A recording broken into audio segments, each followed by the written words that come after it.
Hi guys! Welcome to my YouTube channel. Ang tanong po, dapat po bang kasama ang GSIS at SSS pensioner sa social pension ng DSWD?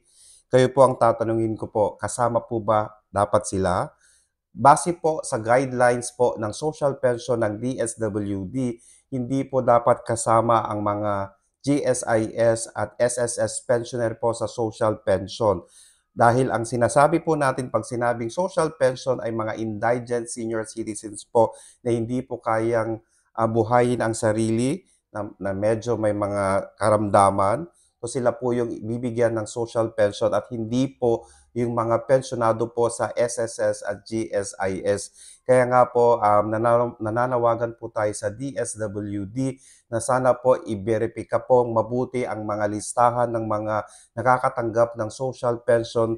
Baka po may mga senior citizens po tayo doon na pensionado ng SSS at GSIS. Ang mga social pension na ito ay para po sa mga indigent senior citizens po natin. Dapat sa kanila yon. Kaya at hindi po yung mga nakakaangat sa buhay or may pension na nare-receive sa GSIS at SSS. Guys, sana nakatulong po ako. Maraming salamat. Stay safe. Bye-bye.